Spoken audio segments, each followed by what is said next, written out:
प्रार्थना से प्रारंभ करते हैं।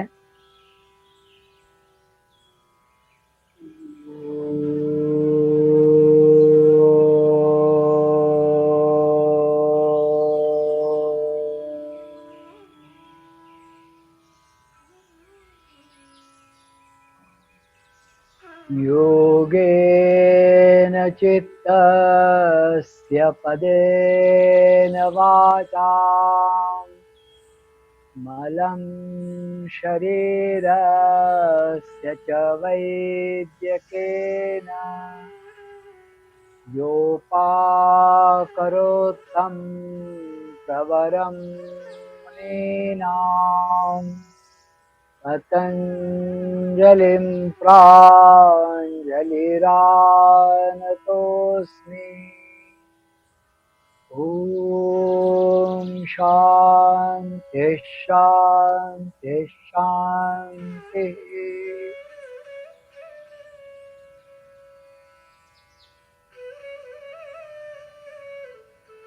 आत्मीय स्वजन, 2 दिन के अंतराल और अवकाश के बाद पुनः आज हम लोग पातंजल योग दर्शन के माध्यम से एकत्र हुए हैं और मुझे ऐसा लगता है कि हम सब लोगों के अंदर यह जो ललक जगी है, यह भारतीय मानस शास्त्र अथवा पातंजल योग दर्शन, इसकी ही यह अद्भुत देन है जिसके कारण यह मिठास हम लोगों के जीवन में उत्पन्न हुई है और यह आस कि हम सुनेंगे, हम जानेंगे, हम साधना मार्ग में प्रवीण होंगे, आगे बढ़ेंगे और कुछ ऊंचाई हासिल करेंगे। यह बहुत विशेष देन है भारतीय योग शास्त्र की और इसलिए मैं पुनः पुनः अपने आप को नतमस्तक करना चाहूँगा। एक छोटा सा उदाहरण मेरे अपने जीवन का आज आपके सामने रखता हूँ।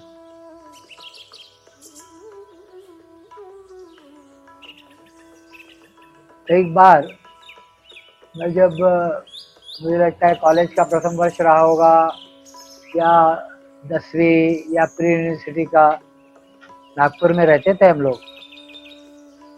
वहाँ से हमारा गांव 125 किलोमीटर दूर, 150 किलोमीटर दूर वहाँ जाना था किसी काम के लिए, अकेले ही जाना था।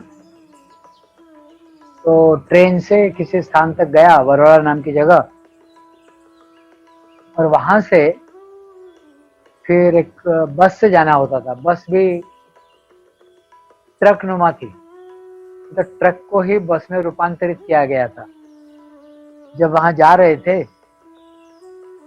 तो जो ट्रक नुमा बस जब चल रही थी तो शाम के समय, दिन में केवल 2 बार, एक बार आती थी, एक बार शाम के समय उस बरोड़ा नाम के स्थान से, जो तालुका प्लेस थी, तहसील, वहां से गांव को तो नहीं जाती थी, लेकिन गांव से 4-5 किलोमीटर पहले एक बाजार का स्थान है, वहां तक जाती थी। तो उसमें बैठे और जा रहे थे। तो वह स्थान आने के पहले ही 4-5 किलोमीटर पहले उस ट्रक का एक पहिया निकल गया और वो हम लोगों ने देखा कि हमारे ट्रक से, मतलब उस बस से, वो पहिया आगे दौड़ रहा है और बस ट्रक पीछे से चल रहा है। तो सब लोगों को आश्चर्य, यार ये पहिया कहाँ से आया। तो फिर ड्राइवर ने, रमेश बाबू उनका नाम होता था, उन्होंने वह गाड़ी रोकी और वो पहिया लाया गया और उसके नट बोल्ट सारे गिर गए थे और उनके पास एक्स्ट्रा नट बोल्ट नहीं थे। तो उन्होंने रस्सी से बांधा वह टायर दूसरे टायर के साथ पीछे के, और रस्सी से बांधकर फिर वो धीरे धीरे चलाकर आगे ले गए। लेकिन कुछ दूर जाकर वो रस्सी भी घर्षण के कारण गर्म होकर टूट गई और वो अब आगे नहीं बढ़ सकती थी गाड़ी। तो उन्होंने कहा कि यहाँ से अब आप लोग जाओ, से 2-3 किलोमीटर आगे वो बाजार पेट का जो स्थान था माटेरे नाम का, वह रह गया। तो हम लोग पैदल जाने के लिए निकले। जब जा रहे थे, कुछ आगे पीछे हो रहे थे, जरा सा एक 10-15 फुट मेरे आगे एक लड़का सा ही था। अचानक उसके पैर में दर्द हुआ और कोई चीज ने काटा। जब हम लोग नजदीक पहुंचे और देखा तो उसको सांप ने काटा।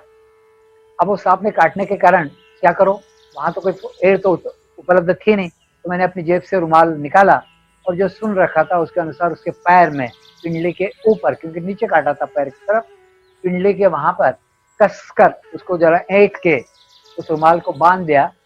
और हम 2-3 लोगों ने उस लड़के को लगभग उठा उठा कर हम आगे ले गए 2-3 किलोमीटर।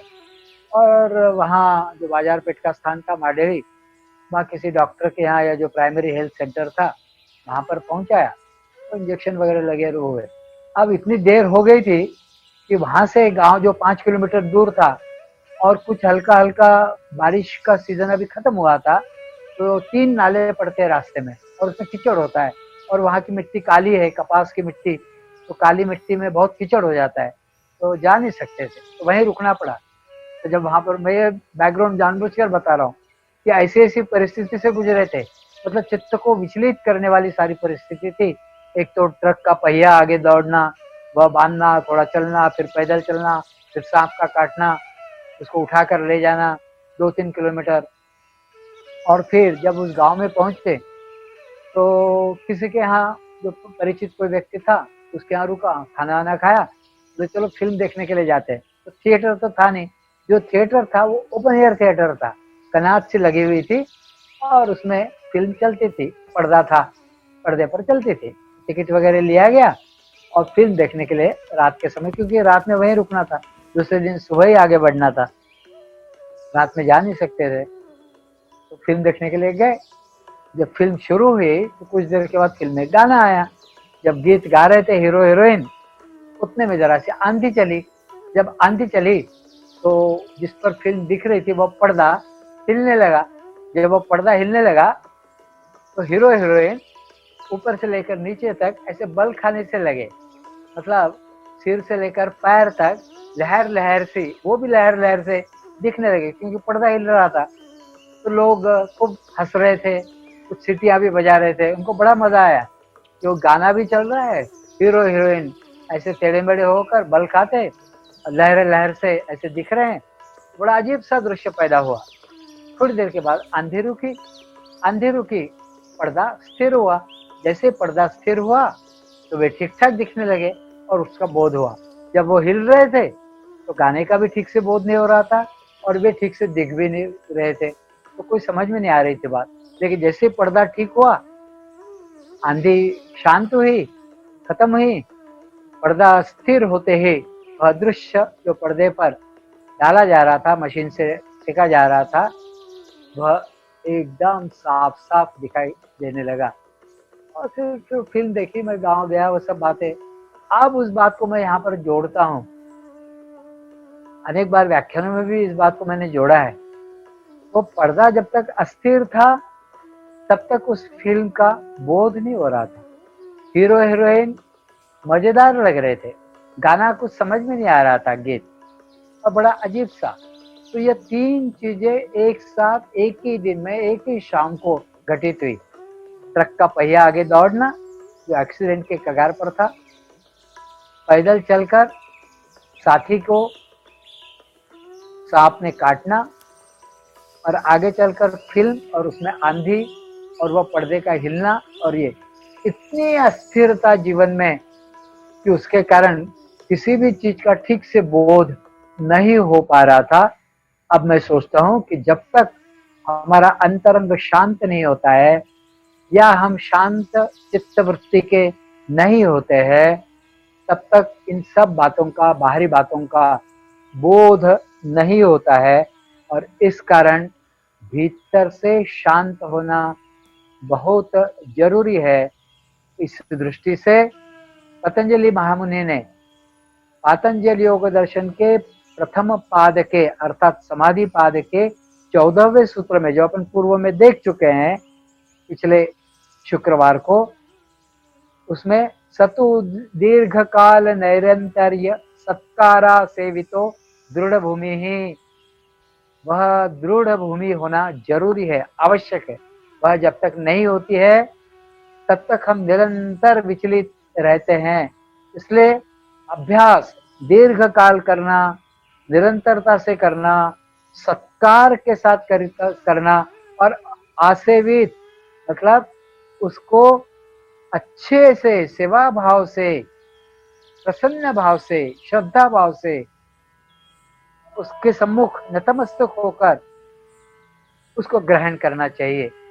तब वह दृढ़ भूमि बनती है, तब वह अपना स्वभाव धीरे धीरे बनने लगता है, और तब हम साधना मार्ग में अधिक प्रवीण होते हैं। मुझे ऐसा लगा यह बात मैं बताऊं, ताकि हम में से लगभग सभी लोगों के जीवन में कोई ना कोई इस प्रकार के प्रसंग आते हैं, और उन प्रसंगों में हम विचलित हो जाते हैं। तो विचलित न होकर, मतलब उस समय मेरी उम्र ज्यादा नहीं थी, लेकिन मैं विचलित नहीं हुआ था, और मैं हर चीज का, कोई तब योग से संपर्क नहीं हुआ था, योग जानता नहीं था, अथवा मैं कन्याकुमारी नहीं गया था, अथवा गुरुजी डॉक्टर नागेंद्र जी के संपर्क में नहीं आया था, अथवा योग का अभ्यासक नहीं था, अथवा दूसरों को योगासन आदि नहीं सिखाता था। लेकिन एक स्वभाव का एक भाग हो जाता है, और कभी कभी अपने अंदर के जो संस्कार है वह आपको शांत प्रवृत्ति का बना देते हैं, जिसके आधार पर फिर यह सारी बातें स्पष्ट रूप से दिखाई पड़ती है। तो ऐसी दृढ़ भूमि होना यह बहुत जरूरी है, बहुत जरूरी है। और इस दृष्टि से इस सूत्र को देखने के बाद फिर इसके जो आगे की जो बात बताते हैं, यह अभ्यास से ऐसा होता है, यह पतंजलि महामुनि ने कहा। लेकिन निरोध के लिए उन्होंने दो बातें बताई, एक अभ्यास और दूसरा वैराग्य। अभ्यास वैराग्याभ्याम तन्निरोधः, यह भगवत गीता में भी आया है। अभ्यास और वैराग्य से, है अर्जुन, यह हो सकता है। क्यों? क्योंकि अर्जुन की स्थिति देखिए ना, अर्जुन जब कहते हैं कि मेरा रथ दोनों सेनाओं के बीच में ले चलो, हे अच्युत, भगवान कृष्ण ले जाते हैं। अर्जुन की अवस्था विचलित हो जाती है, अर्जुन भ्रमित हो जाते हैं, और फिर अर्जुन की अवस्था अपन ने जानी है। वे पथुष्य शरीर में रोमर्षस्य जायते गांडीवम श्रंसते हस्तात् त्वच्चैव परिधयते। गांडीव हाथ से छूटता जा रहा है, शरीर में दाहकता उत्पन्न हो गई है, बुखार सा आने जैसा लग रहा है, कपकपी हो गई है, रोम रोम खड़े हो गए, रोम हर्षस्य जायते, गांडीव पर प्रत्यंचा नहीं चढ़ा पा रहा हूँ, भ्रमति वच में मना मुखम च परिशुष्यति, मुख सूख रहा है, ऐसा अर्जुन कहते हैं। यह बात पहले भी कह चुका हूँ, क्योंकि हम लोगों के जीवन में भी इस प्रकार की बातें आती है। तब भगवान कृष्ण अर्जुन को जो उपदेश देते हैं उस दौरान कहते हैं, क्योंकि अर्जुन एक प्रश्न के रूप में बात रखते हैं, चंचलम ही मन कृष्ण प्रमाथि बलवद दृढ़म तस्याहम निग्रहम मन्ये वायोरीव सुदुष्करम। हे कृष्ण, यह चंचल मन जो वायु जैसा, उसको रोकना दुष्कर है, चंचल है, निरंतर भाग रहा है। चंचलम ही मन कृष्ण प्रमाथि बलवद दृढ़म, ऐसा प्रमाथि है यह, जैसे घोड़े उद्यम होते हैं, बिल्कुल उदंड होते हैं, रुकते नहीं है, कितनी भी लगाम खींचो तो भी नहीं रुकते हैं। ऐसे यह चित्त विषय वासना रूपी यह निरंतर चंचलता के माध्यम से भागता रहता है। और आप कह रहे हो कि ऐसे चित्त को कंट्रोल करो, नियंत्रण में लाओ, संयमित करो और अपने वश में लाओ। कैसे हो सकता है? यह हो ही नहीं सकता है, और यह असंभव है, ऐसा वे कहते हैं। तब भगवान कृष्ण उत्तर देते हैं इस बात का, तो चंचलम ही मन कृष्ण प्रमाथि बलवद दृढ़म तस्याहम निग्रहम मन्ये वायोरीव सुदुष्करम। ऐसे मन का निग्रह करो, ऐसा आप कह रहे हैं, जो वायु जैसा उसको किसी एक स्थान पर बंधित करना कठिन है। तो भगवान कृष्ण कहते हैं, असंशयम महाबाहो, हे महाबाहो, अर्जुन महाबाहो था, हे महाबाहो, निसंशय इस कार्य को करना कठिन है। असंशयम महाबाहो मनो दुर्निग्रहम चलम, मन को रोकना, एक स्थान पर बंधित करना, अथवा उस पर नियंत्रण प्राप्त करना, उसका नियमन करना, यह है तो बड़ा कठिन कार्य, बहुत दुष्कर कार्य है। असंशयम महाबाहो मनो दुर्निग्रहम चलम, लेकिन अभ्यासेन तु कौन्तेय वैराग्येन च गृह्यते। हे कुंती पुत्र, हे कौन्तेय, अभ्यास से और वैराग्य से इसे करना संभव है। क्या? तो इस मन की चंचलता को दूर करना और मन को अपने वश में लाना, यह संभव है। ऐसा भगवान कृष्ण अर्जुन जब अपनी व्यथा उनके सामने प्रस्तुत करते हैं तो बताते हैं। उसमें से जो अभ्यास है यह हमने पूर्व में देखा। अब हम थोड़ा सा आगे का जो भाग है वैराग्य का, उसे थोड़े में ही देखने का प्रयास करते हैं। सूत्र आता है 15वां, दृष्टानुश्रविक विषय वितृष्णस्य वशीकार संज्ञा वैराग्यम।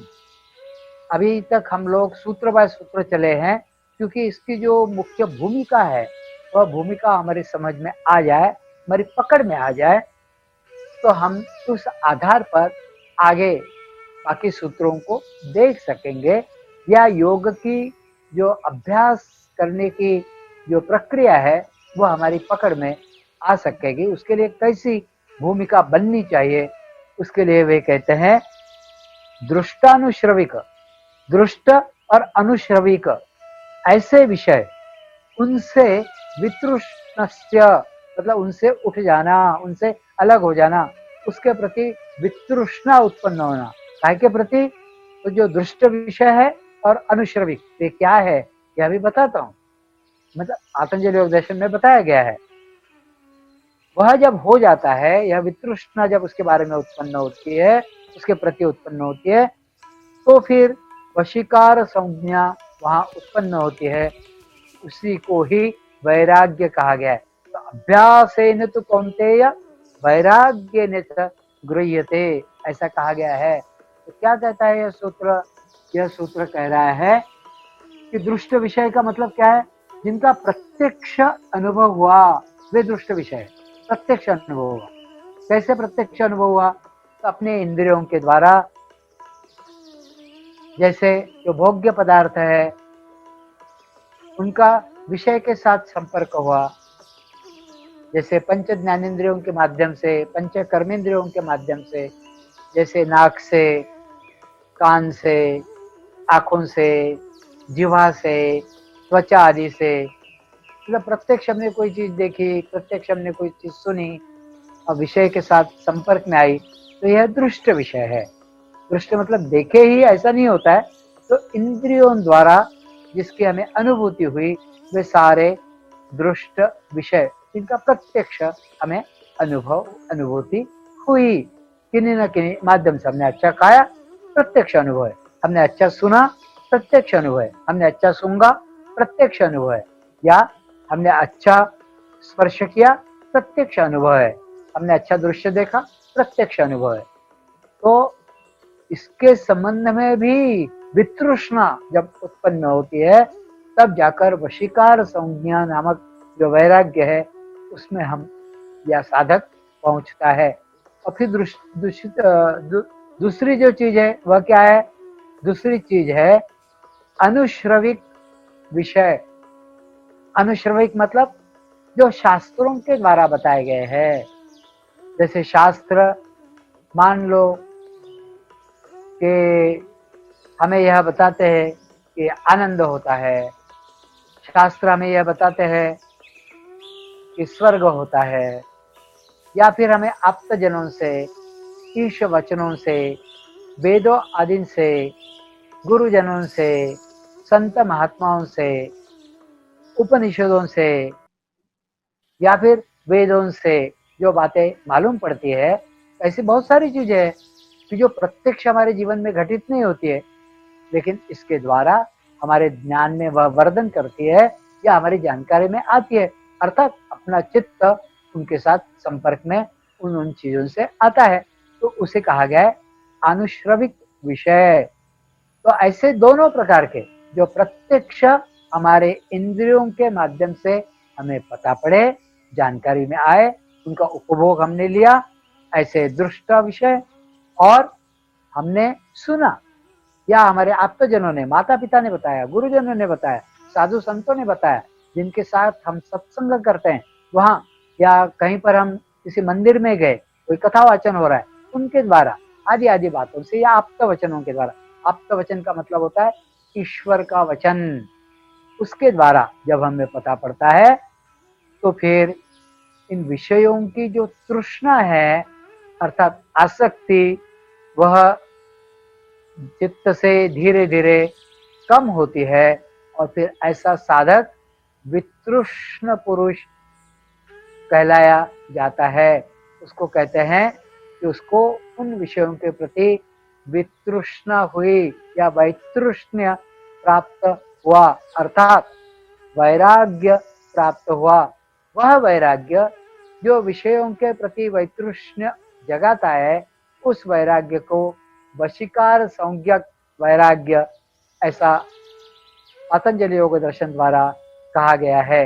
वशीकार संज्ञक वैराग्य, जिसमें दृष्ट विषय और अनुश्रविक विषय, इन दोनों का जहाँ पर समाप्तिकरण हो जाता है, यह विषय समाप्त हो जाते हैं, उसे वशीकार संज्ञक वैराग्य ऐसा कहते हैं। इन विषयों के दो प्रकार हैं। इन विषयों में दो प्रकार के दृष्ट विषय और अनुश्रविक विषय है। इंद्रियों के द्वारा जिनका अनुभव हुआ प्रत्यक्ष रूप से, शब्द, स्पर्श, रस, रूप, गंध आदि भोग्य पदार्थों के द्वारा, ये सारे दृष्ट विषय हुए। और शास्त्र, परंपरा, आप्त, इन जैसे विषयों के द्वारा, या विश्वासार्ह व्यक्ति जिस पर हम विश्वास रखते हैं, वह हमें कुछ बताता है, फिर हम वैसे करने लग जाते हैं, या सुनकर कुछ जानकारी प्राप्त होती है, जैसे स्वर्ग है, जैसे अमृत, प्रत्यक्ष तो हमने चखा नहीं, लेकिन किसी ने कहा और हम मानने लग गए। ऐसे विषय जो सामान्य जन के अंतःकरण में इन दोनों प्रकार के विषय संबंधी, यह विषय उपभोगार्थ मुझे मिलने चाहिए, ऐसी एक इच्छा, ऐसी एक तृष्णा रहती है।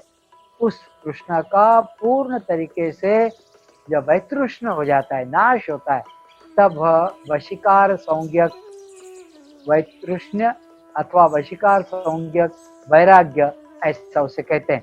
लेकिन यह वशीकार संज्ञक वैराग्य प्राप्त होने के लिए चित्त की 4 प्रकार की वृत्तियां, वैराग्य स्थितियां उत्पन्न होती हैं, उनमें से गुजरना पड़ता है। वह हम थोड़ा देखने का प्रयास करते हैं। पहली होती है, उसे कहते हैं, मैं जरा थोड़े में ही ले रहा हूँ क्योंकि थोड़ा विषय लंबा भी है, थोड़ा क्लिष्ट भी है, तो थोड़ा एकदम से समझ में आ जाए, अभी अपनी पकड़ में आ जाए, इतनी भर बातें सिखाने की कोशिश करता हूँ। पहला जो है वह है यतमान संज्ञक वैराग्य।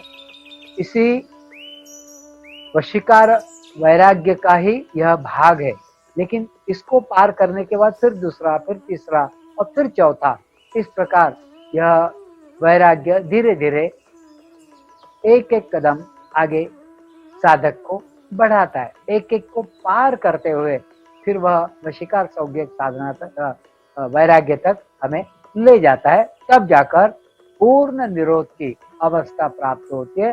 तब पूर्णतः अभ्यास और वैराग्य से वह निरुद्ध अवस्था, निरोध की अवस्था साधक को प्राप्त होती है।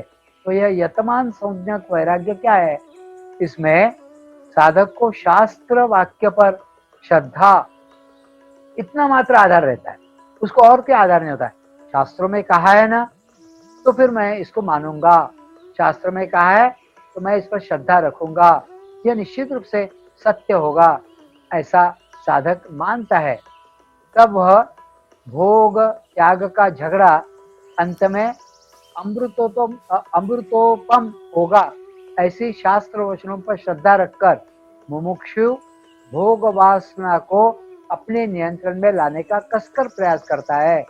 ये अंततः, क्योंकि शास्त्रों में कहा है, तो यह भोग त्याग का, यह भोग का और त्याग का ये जो झगड़ा है कि मैं कभी भोग के आगोश में जाता हूँ, कभी त्याग, लेकिन त्याग ही करना यह जरूरी है अभ्यास के लिए, योग अभ्यास के लिए, ऐसा वह सोचता है। और भोग वासना को अपने नियंत्रण में लाने का वह कसकर प्रयास करता है, और उससे उसके अंदर की जो भोग विषयों की आसक्ति है वह कम होती जाती है और उसके कारण चित्त वृत्ति के निरोध में साधन रूप वैराग्य अपेक्षित है, उसका उदय वहां पर होने लगता है।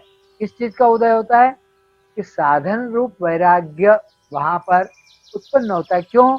क्योंकि उसे ऐसा लगता है शास्त्र के वचन सुनने के कारण, श्रद्धा उस पर रखने के कारण, कि उसको ऐसा लगता है कि अंततः गत्वा यह अमृतोपम होगा, मुझे निश्चित रूप से यह अमृत देगा, वहां तक ले जाएगा, तो मेरे जीवन को सार्थक करेगा, मेरी साधना को यह वृद्धिंगत करेगा, ऐसा मुमुक्षु को निरंतर लगता है। इसलिए यह जो पहला वशीकार संज्ञक वैराग्य का पहला जो भाग है, यह यतमान संज्ञक, इसमें केवल शास्त्र वाक्य पर श्रद्धा, इतना मात्र आधार, इतना मात्र आलंबन उसको मिलता है और इसको लेकर वह आगे बढ़ता है। इसी से उसके अंदर जो वासनाएं हैं वो सारी धीरे धीरे दुर्बल होने लगती है और उसके अंदर उनका सहजता से त्याग उन वासनाओं का होने लगता है और इसी से शांति लाभ भी होने लगता है। ऐसा जब होता है उसको लगता है और आगे बढ़ना चाहिए। अरे मैंने थोड़ी सी श्रद्धा रखी तो मुझे आनंद हुआ, मुझे अच्छा लगा, मेरे जीवन में मिठास आई, मेरी साधना आगे बढ़ी, मेरी भोग वासनाओं का धीरे धीरे वहां पर शमन हुआ, वे गई और त्याग की प्रवृत्ति मेरे अंदर उत्पन्न हुई। यदि ये थोड़ा सा होता है तो यह यतमान संज्ञक वैराग्य ऐसा उसको कहते हैं। फिर इसके बाद का जो दूसरा वैराग्य आगे का, वह व्यतिरेक संज्ञक वैराग्य। पतंजलि महामुनि कहते हैं इसके बाद साधक धीरे धीरे जब प्रवेश करता है वह है व्यतिरेक संज्ञक वैराग्य। इसमें इंद्रियों का असंयम यही सभी आपत्तियों का कारण है। इंद्रियां जब असंयमित हो जाती है तो इन्हीं के कारण सारी आपत्तियां जीवन में, विपत्तियां जीवन में, ये इन्हीं के कारण होता है। यदि भोग के लिए आसक्ति के कारण यदि मन चित्त असंयमित हो जाता है, इंद्रिय असंयमित हो जाते हैं और वासनाओं के माध्यम से विषय की तरफ जब ये भागते हैं तो इसके कारण बहुत कष्ट और इसे जीवन में निर्मित होता है।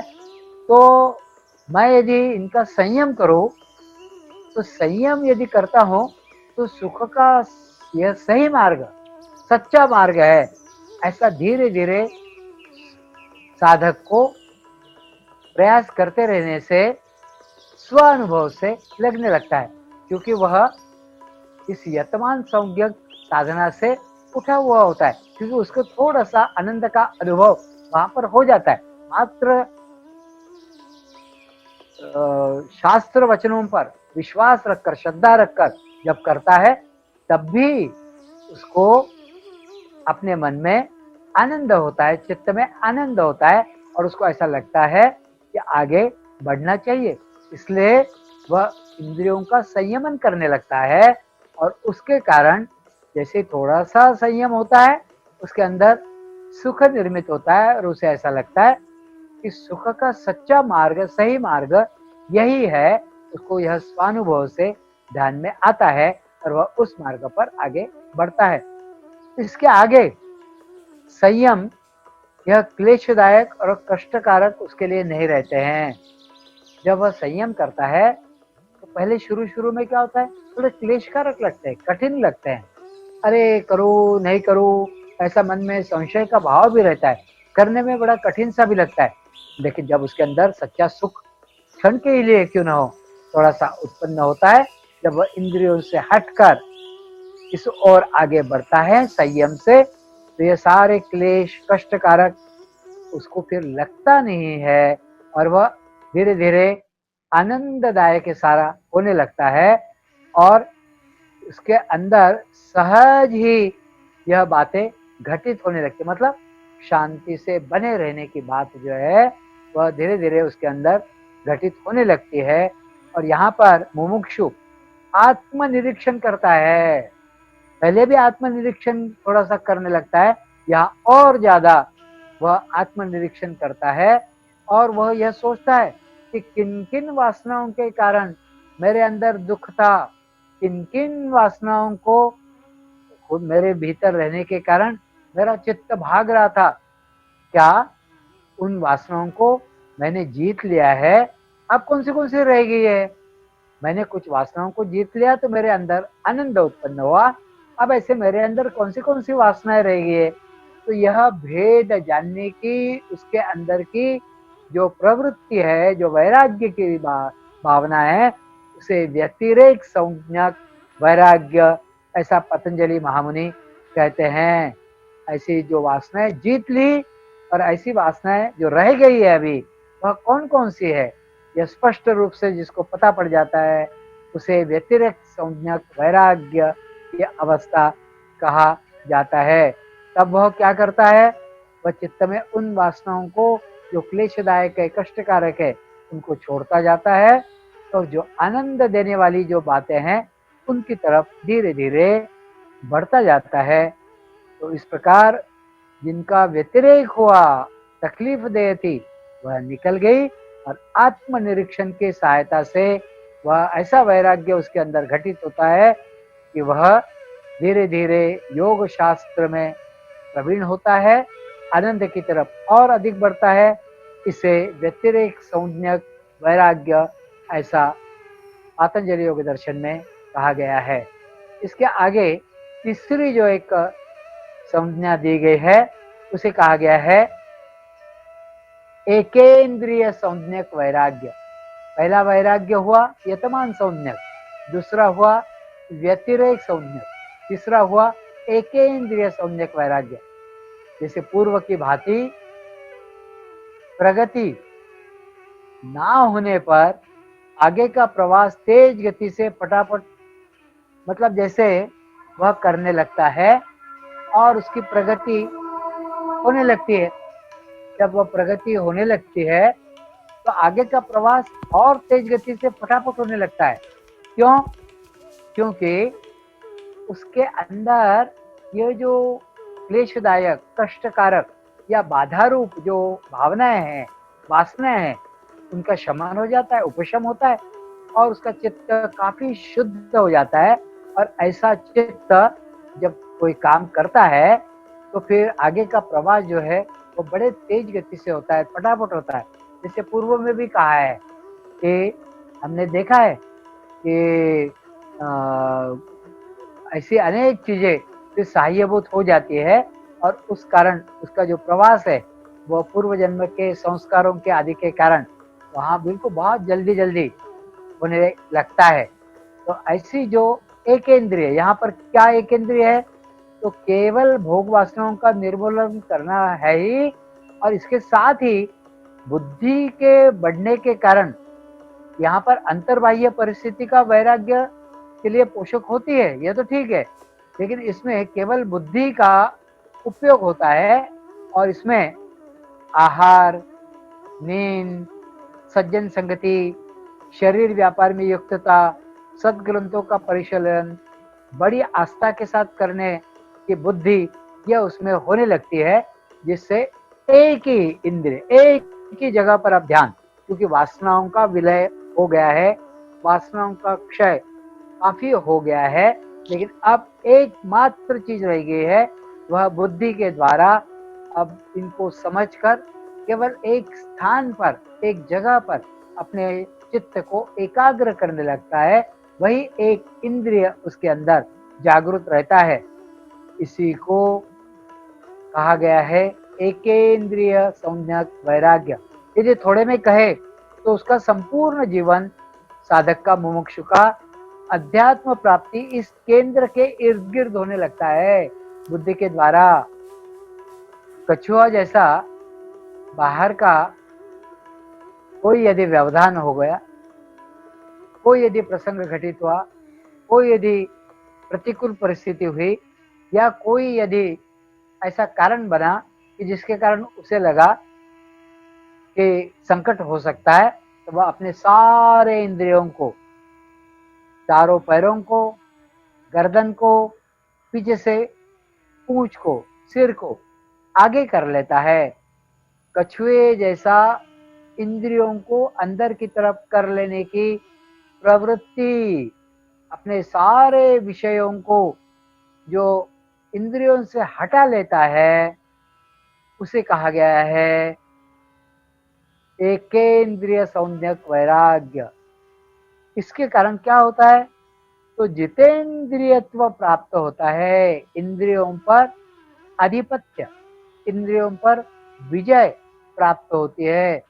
सभी इंद्रिय और मन स्वाधीन होने पर भी बुद्धि में विषय वासना बीज के रूप में बची रहती है। मतलब यहाँ पर इंद्रिय तो इकट्ठे हो गए, सारी वासनाएं भी इकट्ठी हो गई, उनका बहुत सारी वासनाओं का, संस्कारों का क्षय हो गया, लेकिन अभी भी बीज रूप में कुछ बचा है। वह बीज रूप क्या है? मैं हूं, मैं हूं, मैं। यह बीज रूप में अभी भी वहां पर है। यह वैराग्य की अवस्था योग शास्त्र की एकेंद्रिय संज्ञक अवस्था है। अभी इसमें पूर्ण वैराग्य, 100% वैराग्य ऐसा नहीं हुआ है। यह तीसरी अवस्था है। यह अच्छी है।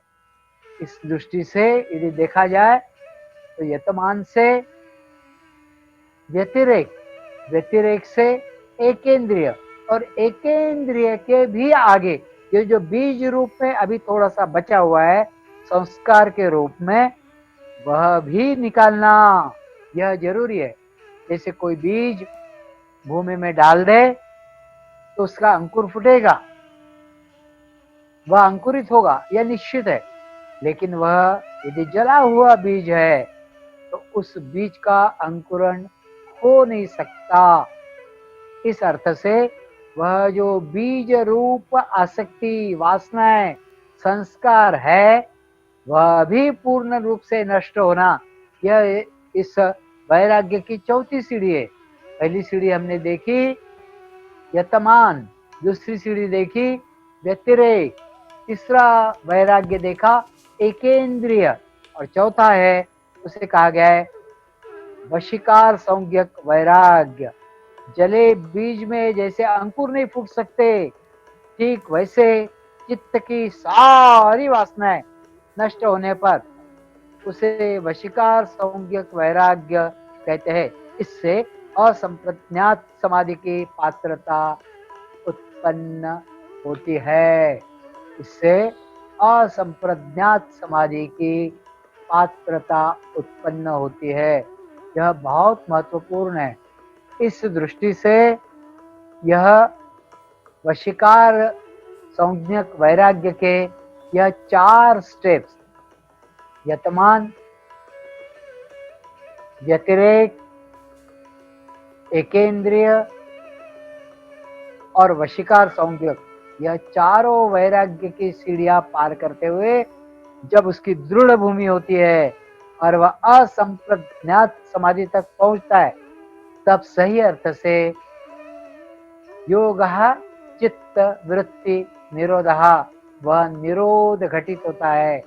और तब सही अर्थ से तदा द्रष्टु स्वरूपे अवस्थानम, तब यह दृष्टा स्वरूप में अवस्थित होता है। ऐसा पातंजलि योग दर्शन के माध्यम से बताया गया है। इसके आगे का जो सूत्र है, वास्तव में ये सुख दुख क्या है, यह कैसे जीवन में उत्पन्न होते हैं, इस सुख के प्रति कैसी आसक्ति होती है, दुख के लिए कैसी वितृष्णा या कैसा उसके कारण ऐसी संवेदना जगती है कि दुख से दूर जाना चाहिए, या दुख से घृणा उत्पन्न होती है, या दुख के साथ द्वेष उत्पन्न होता है। यह बहुत जरूरी है इसको भी समझना। यह अगले सूत्र के माध्यम से हम समझने की कोशिश करेंगे। वह 16वां सूत्र है, उसको केवल पढ़कर यहाँ पर मैं बता देता हूँ, उसके बारे में जानकारी लेकर यह जो प्रारंभिक जो स्थितियां हैं, इनको समझने का हमारा प्रयास फिर उससे पूरा होता है।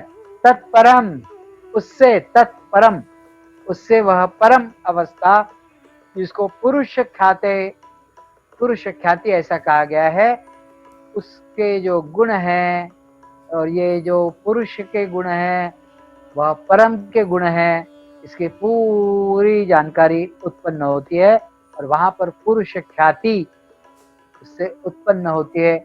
इस प्रकार की पुरुष ख्याति उत्पन्न होने के कारण सत्व, रज और तम इन तीनों गुण विषय का वितृष्ण यहाँ पर उत्पन्न होता है।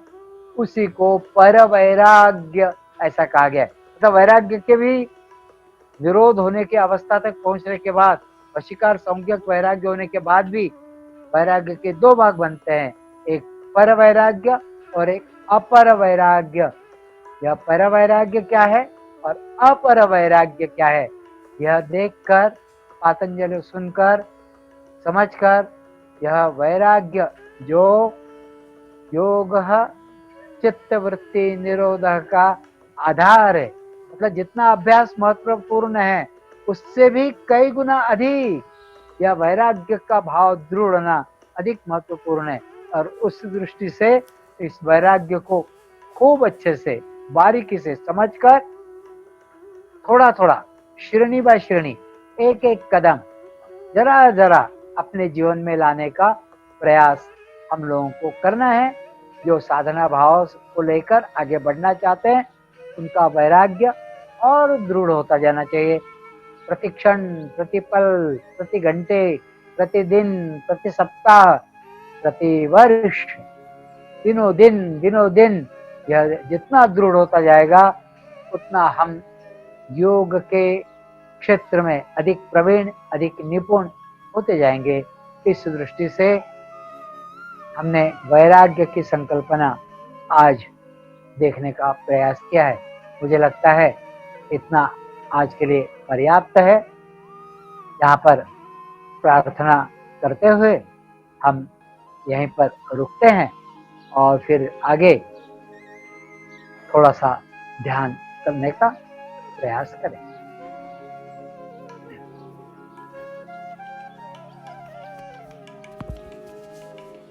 सर्वे भवन्तु सुखिनः, सर्वे सन्तु निरामया, सर्वे भद्राणि पश्यन्तु, मा कश्चित् दुःखभाग् भवेत्। ओम शांति शांति शांति।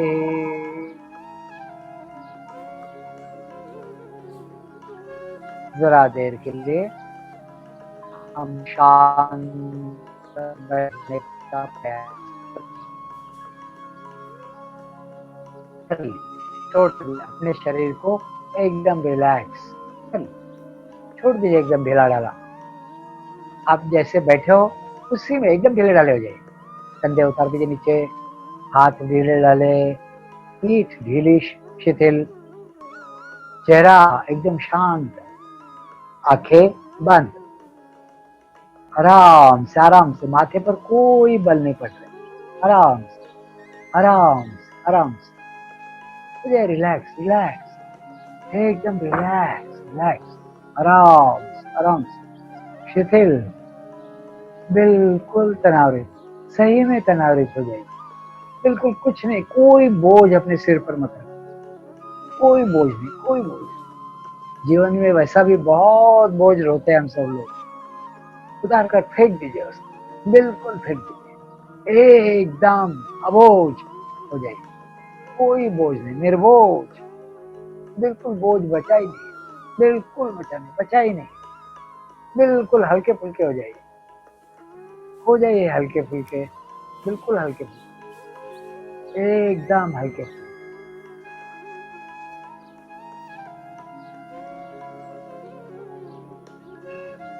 अब अपने बंद आंखों के सम्मुख एक विशाल सी बर्फ की सिल्ली लाइए, खूब बड़ी बर्फ की सिल्ली। देखिए उसको चारों ओर से, बाहरी हवा का स्पर्श होने से वह पिघलना शुरू होती है। चारों ओर से पिघलकर धीरे धीरे उसके नीचे पानी टपकता हुआ बर्फ की तिल्ली से जैसे हवा का स्पर्श होता है, उसका पानी में रूपांतरण होकर पिघल सी रही है। धीरे धीरे बूंद के रूप में टपक सी रही है और धीरे धीरे पानी की धार सी बनती जा रही है, बढ़ती जा रही है आगे। बर्फ की सिल्ली पिघलती जा रही है, पिघलती जा रही है, पिघलती जा रही है और कहीं जाकर वह पानी प्रवाहित होकर एक धार के रूप में कहीं एक डबके में एकत्रित हो रहा है, संग्रहित हो रहा है। बर्फ की सिल्ली का आकार धीरे धीरे धीरे धीरे धीरे धीरे कम होता जा रहा है। उसको चारों तरफ से खांचे पड़ रहे हैं और बर्फ उधर उधर से पिघलती जा रही है। उसका आकार छोटा होता होता होता होता पानी में रूपांतरण हो रहा है और पानी की धार प्रवाहित होकर कहीं थोड़ी दूरी पर वह पानी इकट्ठा हो रहा है, एकत्रित हो रहा है। एक डबके जैसा, डबरे जैसा रूप उसने धारण कर लिया है। बर्फ की सिल्ली छोटी छोटी छोटी छोटी होती हुई पानी में रूपांतरित होती जा रही है। बहुत छोटी सी रह गई है बर्फ की सिल्ली और उसका पूर्णतः चारों ओर से जल में, नीर में रूपांतरण और उस नीर का जहाँ पर संग्रहण हो रहा है वहाँ आकार बढ़ रहा है। बर्फ की सिल्ली छोटी होती होती होती अदृश्य सी हो गई है। अब उसका कोई अस्तित्व नहीं है। आपके मस्तिष्क का सारा बोझ हल्का हो जाने दीजिए। उसका पूर्णतः रूपांतरण उस सिल्ली के समान जल में हो गया है। अब वह जल भी धीरे धीरे बाष्पीभूत हो रहा है और बाष्पीभूत होता हुआ फैलता सा आकाश में ऊपर उठ रहा है। धीरे धीरे उस जल का आकार भी घटता जा रहा है। उस पानी का भाप में रूपांतरण हो रहा है। भाप हल्की हल्की सी ऊपर आकाश में उठ रही है और बहुत बड़ा क्षेत्र उससे व्याप्त हो रहा है और ऊपर उठ रही है और अधिक क्षेत्र व्याप्त हो रहा है और ऊपर उठ रही है और अधिक बड़ा विस्तृत क्षेत्र व्याप्त हो रहा है। इधर पानी की मात्रा कम होते जा रही है, जल की मात्रा कम होते जा रही है और कम होते जा रही है। बाष्पीभूत हो रहा है वह जल और होते होते होते होते होते होते पूर्णतः वह जल में से बाष्प में रूपांतरित हो रहा है और पूर्णतः उसका रूपांतरण भाप में हो गया है और भाप आकाश में सर्वत्र फैल गई है। असीमित व्यापक आकार, आकाश जैसा असीमित। कोई सीमा नहीं है, सर्वदूर भाप ही भाप दिख रही है, ऐसी कल्पना करिए। और अधिक गहराई से विश्राम, शांत है शांत।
अमृतोपम आनंद की अनुभूति, इसका स्वाद निरंतर मन में बनाए रखिए। इसकी मिठास हमारे जीवन का अंग हो, और उस कारण यह विषय वासना वितृष्ण जो अवस्था बनी है, इसके आनंद की अनुभूति हमारे जीवन का अंग बन जाए।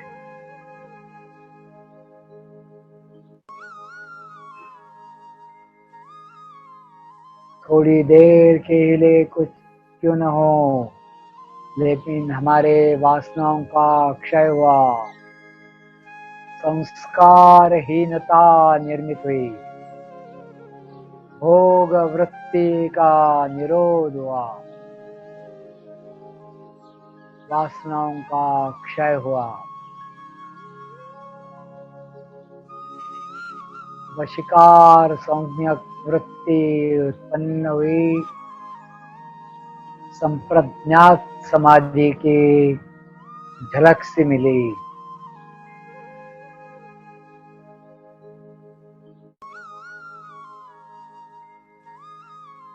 परा वैराग्य की अनुभूति,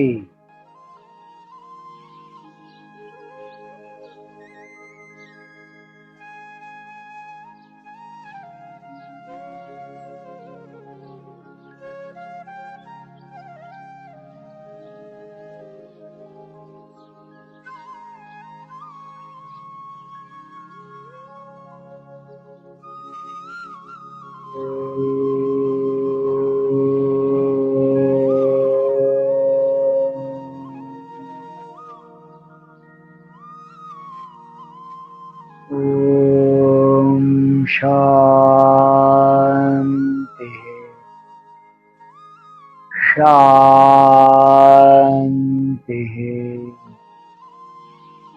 शांति।